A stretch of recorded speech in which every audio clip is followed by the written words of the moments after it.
तपाईले के लाग्छ गाउँभरि सबैले यो यस्तो यो उस्तो भनेर कुरा काट्न थालिसके। तपाईको बानी सम्झेर त नि एक चम्मच पानीमा डुबेर मर्न मन लाग्छ। केही त बोल्नुहोस्। आगो ताप्न मिल्ने मुडा पोल्नु कुरा बुझ्नेसँग बोल्नु भन्छन्। तर तिमी बोल्दा धेरै बोल्यो, हेप्यो भन्छौ, नबोल्दा किन बोलिन भन्छौ। कसैको मन बुझाउन बडा गाह्रो छ। संसार बडा विचित्र छ। आया बोलिगयो यार। चतुरे यसले फेरि भनेको एउटा मान्ने हैन। जा पानी लिएर आ। काम न अरौडा केही पनि गरिनस्, काम अरौडा जाङ्या पिसाब गरेर लास्ट गर्छस्। हस् त मालिनी साहब, म पानी लिएर आउँछु। मालिनी साहब पानी ल्याइदिएछु। अब मजाले मालिनी साहब पानी त पिनुस्, जेब पाटी खाली ढोक्न मात्रै आउँछ। मालिक चतुरे खा पानी। हस् मालिक साहब।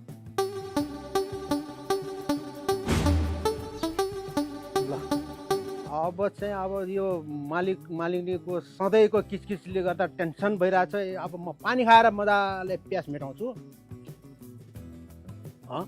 यो त के हो? यो पानी त होइन, यो तीन पानी जस्तो पो छ त हो। झन् मजा भयो यार, अच्छा भयो। ल अब यही तालमा गएर मालिकलाई गएर सम्झाउने हो। मालिक साहब, कतै तपाईँको धुर्बेहरूसँग त हिँड्छौँ बढी भएको त होइन? मालिकले पनि रिसाएर जानुभयो। यो श्रीमतीको हल्ला सुन्दा नेपाल सरकारले ल्याएको कानुन ठिकै जस्तो लाग्थ्यो। बिचमा फिर्ता गएर पुरुषमाथि साह्रै अन्याय गर्यो। कमसेकम दुईटा बुढी भएपछि एउटा रिसाउँदा एउटा कहाँ, एउटा रिसाउँदा एउटा कहाँ, पुरुषहरू जाने त हुन्थ्यो। चतुरे जा बारीमा काम गर्न।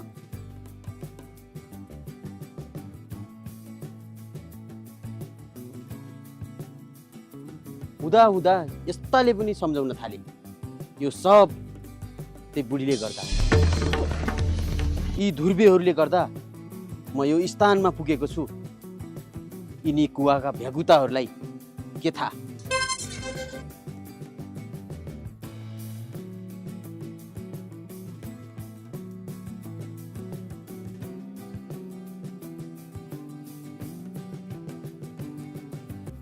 ल यही मालिक नभएको बेला मालिकनीसँग गएर कुरो मिलाइहालौँ। क्या हो मालिकनी? मालिकनी साहब, हजुरको ढाड दुख्या छ भन्नुहुन्थ्यो, तेल ल्याएर मिल्दैन आऊ।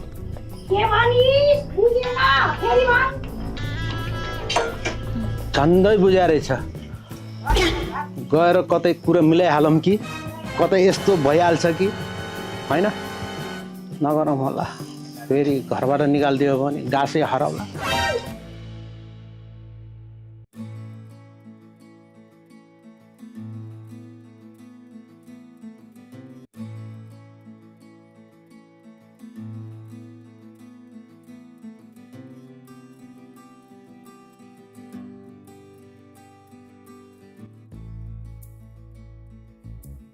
घैटे ए घैटे, के खोज्दैछस् घैटे? लौन नेताज्यू, आँखा हरायो खोज्दा खोज्दा घन्टौँ भइसक्यो, तर पाइने होइन। तँलाई बुढेसकालमा उग्र उग्र बोल्न बाहेक अरू केही आउँदैन है? आइज बसौँ, गाउँघरको हालचाल के छ?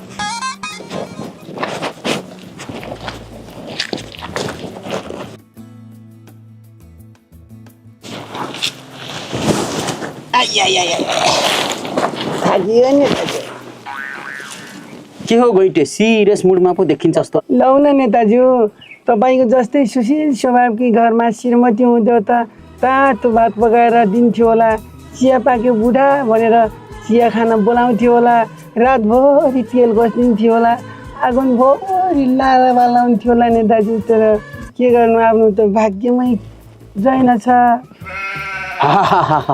चिन्ता नगर घैटे, तँलाई भगवानले एक वाक्य माग भनेर भने त के माग्छस्?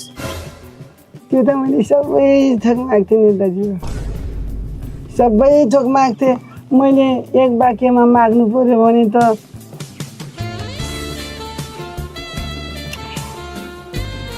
घरमाथि बारी घरमुनि खेत 3 तले घरको बिचको तलामा बसेर माइली श्रीमतीका माइला छोराले सुनको थालमा भात खाएको देव भगवान भन्थे नेताजी मैले बडा कायदाको उखान पो सुनाइस् त घैटे तैँले त अलिकति फटा नभइदिएको भए साँच्चै नेता बन्ने खालको मान्छे त रहेछस् त घैटे। अब नेता हुन त हुन्थ्यो नि नेताज्यू, हामी जस्तो गरिबलाई नेता फाप्दो रहेछ। नेता हुनलाई मनग्गे सम्पत्ति भएको मान्छे हुनु पर्दो रहेछ। साँच्चै तपाईँ कहाँ जान लागे? कहाँ जानु नि घैटे, म तिम्रोकै सेवामा हिँडिरहेको छु नि। ल घैटे म अहिले लागेँ, गाउँका धेरै मान्छेहरूलाई भेट्नु पर्ने छ मलाई। अहिलेलाई म लागेँ घैटे है ल।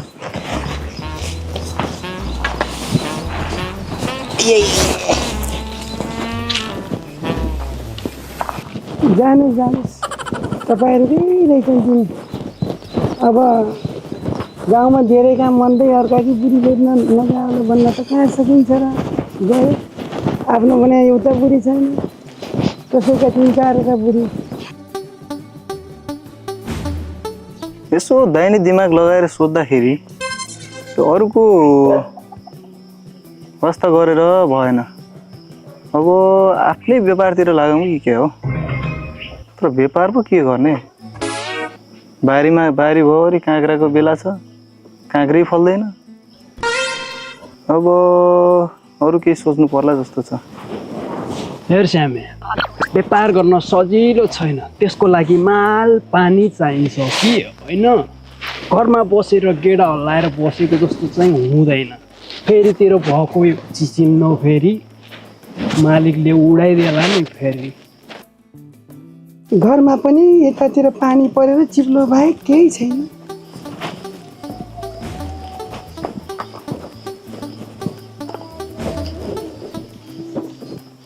भैतिज बाबु किन टोलाइराखेका छस् त? किन हुनु नि काका, अब के व्यापार गरौँ भनेर सोची पो रहेको छु त मैले त। अब पैसा नसैसा ठ्यास ठ्यास किन गर्छ? पैसा त यताउति गरेर म मिलाइहाल्छु नि काका। गयो अब यो पनि गयो। बाँधा धेरै बाटो गयो भने के च्यापेर मर्छ भन्छन्, यसको पनि चाला धेरै छैन। यो पनि जान्छ जस्तो लाग्छ मलाई त। त्यसो भनेर कहाँ हुन्छ काका, व्यापार गर्नलाई अब के चिज त गुमाउनु परिहाल्यो नि। होइन केटा, बरु यसो गर केटा, अब उमेर पनि भयो, कतै एउटा राम्री तरुनीको चाँचबाँचो गर, बिहे गर्नुपर्छ अब। ए काकाको मुखबाट मैले यही कुरा सुन्न बाँकी थियो, यो कुरा पनि भइहाल्यो। ल केटा अब चाँचबाँचो गर। यो भुइँठेले पनि बसी खानै नदिने भयो। मरीले पनि कुरै बुझ्दैन, खालि उल्टा पाल्टा कुरा मात्रै गर्छ। अब काका पनि बिहेको कुरा सोचेर कति खुसी भइरहेछन्। अब मेरो बिहे भइसकेपछि त मलाई पनि कस्तो छोराछोरी खेलाउन रहर लागिरहेको थियो। अब चाहिँ मजा आउने भयो।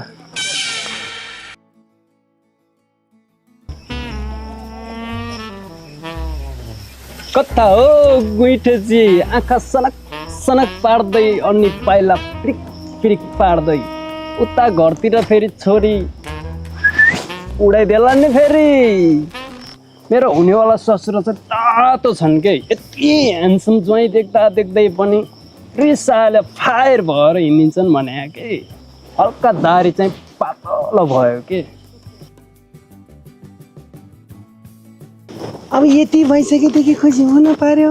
अब नाचौँ भने पनि नाच्न त खासै आन्न, तर पनि अलिअलि उफ्रो पाप्रो त बुढो मान्छे भए नि गर्न मन लाग्छ।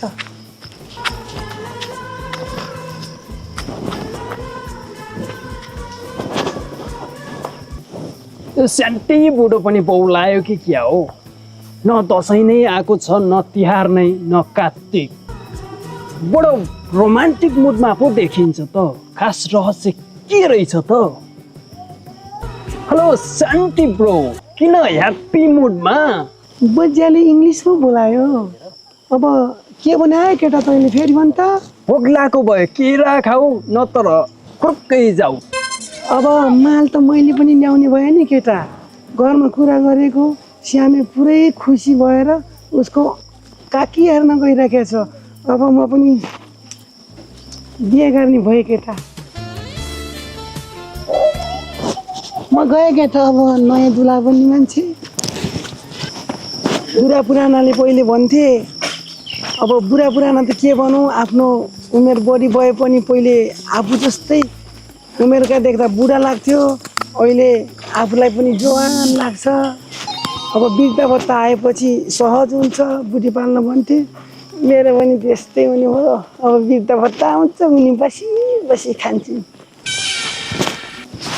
ए भने हो यो बुढाले मर्न लाएको बुढोले पनि अरूनी बिहा गर्छु पो भन्छ त हो। हामी जस्तो जवान त यत्तिकै पानीमा डुबेर मर्ने भइयो नि त।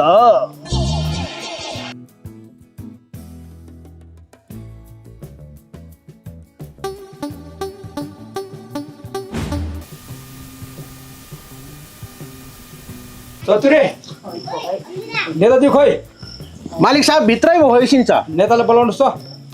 मालिक साहब के भन्छ यसले? के कति कामले पालिस गइठे? नौ न नेताजी, श्यामीले त बर्बाद पार्यो, दुःख दियो मलाई। हुर्किसकेका छोरीलाई कहाँ जङ्गलतिर लगेर उतातिर कहाँ गफ गरिरहेको थियो। जहाँ गयो भने सुख दिँदैन।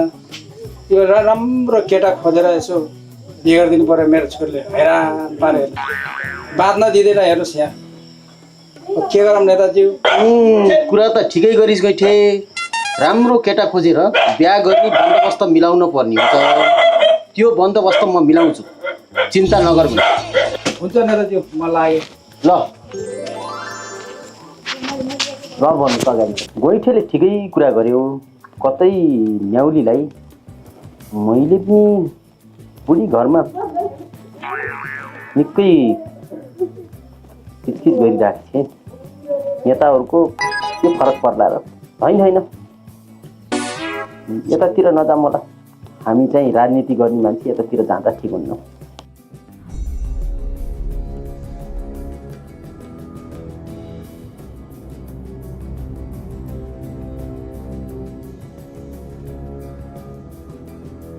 न्याउली, अब यसरी झोक्राएर बसेर हुँदैन, किनकि हाम्रो लागि धेरै खुसीको दिन आएछ। अब हाम्रो काकाले मलाई बिहे गर्ने आदेश दिइसक्नुभयो। अब हामीले बिहे गर्नुपर्छ। मलाई कस्तो लाज लाग्यो किन? तिमीलाई बुढा भन्दा। बुढा भन्दाखेरि त यस्तो लजाउने मान्छे, आमा बन्दा त झन् कति लजाउने हो। लौ न, यसले त मेरो लागि केटी नाक होला भने त आफ्नो लागि पो नाकमा फुटुक फुटुक हान्दै कुरा गरिराखेको छ। आहा, त्यो पलहरू त कति राम्रो होला है, कति रमाइलो होला। एकचोटि सम्झ त। ल हेर फक।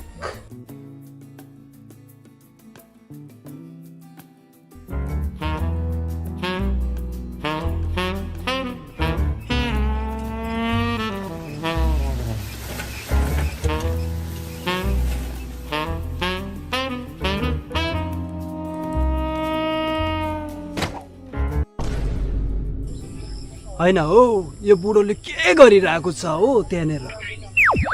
गोइठेको घरमा पो छ त हो। गोइठेलाई कुरा लगाउन जानुपर्छ।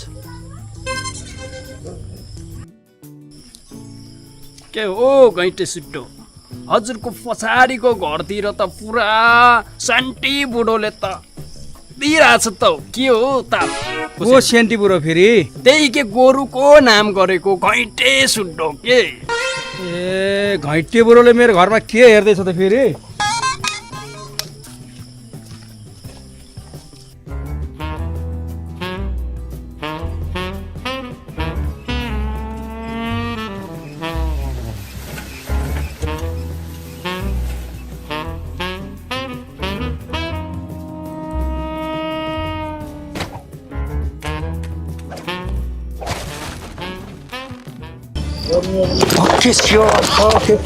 यो त घरमा कहाँ घर फोहोर गर्ने यो होइन, त्यस्तो होइन। यो यसरी झ्यालझ्यालमा चेहरा बोको त्यस्तो होइन। त्यसै घरमा यसरी खोज्दै जाओस्। ल जा मेरो फक।